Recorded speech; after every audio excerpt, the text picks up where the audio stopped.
कहते हो ना? साउंड का मतलब क्या होता है? आवाज। क्या होता है? तो आज हम अल्फाबेट की आवाज, सारे अल्फाबेट है उनसे कौन सी आवाज निकलती है, कौन सी ध्वनि निकलती है, उसको देखेंगे। ठीक है ना? और हम क्या कर रहे हैं? कैपिटल लेटर और स्मॉल लेटर दोनों एक साथ लिखेंगे। ठीक है ना? एक साथ लिखने से आपको याद हो जाएगा। ठीक? देखते हो ना किताब में लिखा रहता है, बड़ा लेटर लिखते हैं फिर उसके बाद स्मॉल लेटर होता है ना, तो दोनों लेटर एक साथ साथ पढ़ना। ठीक है? और ये जो ए से लेकर आपका जेड तक है, ये कितने अल्फाबेट होते हैं? 26 होते हैं। कितने होते हैं? 26। इस चीज को अपने दिमाग में बैठा लो। टोटल अल्फाबेट 26, 5 उसमें वॉवेल और 21 उसमें कॉन्सोनेंट। ठीक है? इतना समझ में आया? कोई दिक्कत? कोई दिक्कत नहीं ना? आप देखो साउंड पढ़ते हैं। ये ए लिखा है, ये कैपिटल है, ये बड़ा ए है और ये छोटा ए है। ठीक है? जैसे तुम लोग भाई बहन हो तो एक बड़ा होगा और एक छोटा होगा ना, वैसे ये सब भी आपस में भाई बहन है, एक ही घर के, अलग अलग। ये अलग घर के हैं, ये अलग घर के हैं, तो इस घर के दो भाई, एक ए बड़ा है और ये छोटा है। ठीक है? जो बड़ा भाई है उसको कैपिटल बोलेंगे। क्या बोलेंगे? Capital alphabet. और जो छोटा है उसको स्मॉल। क्या बोलेंगे? स्मॉल। इतना समझ में आया? आप देखो ए फॉर क्या होता है? एप्पल होता है ना? एप्पल। अगर हम बोले कि एप्पल लिखा है APPLE, एप्पल लिखा है, एप्पल की स्पेलिंग है, इसको हिंदी में लिखो तो हिंदी में क्या लिखोगे? एप्पल।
एन का साउंड तो स आ न सन क्या होगा सन। आएगा समझ में? जब हम सारे अल्फाबेट का साउंड याद कर लेंगे तो हम इंग्लिश के लेटर पढ़ना सीख जाएंगे। पढ़ना सीख जाओगे नहीं? तो आप क्या करोगे, सबसे पहला काम क्या है, इसको पूरा उतारो और ये इसका जो साउंड है इसको भी लिख लो और लिख कर याद करो तुरंत, तब फिर पढ़ाते हैं। समझ में आया? नहीं ये नहीं लिखना, ये तो हमने ऐसे सिखाया है तुम्हें, ठीक है? इसको नहीं लिखना है, केवल जेड तक लिखना है। कोई ऐसी चीज जो नहीं समझ में आए तो पूछ लो, बताओ। समझ में आ गया?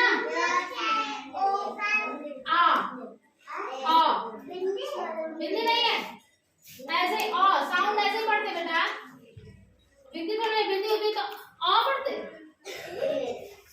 समझ में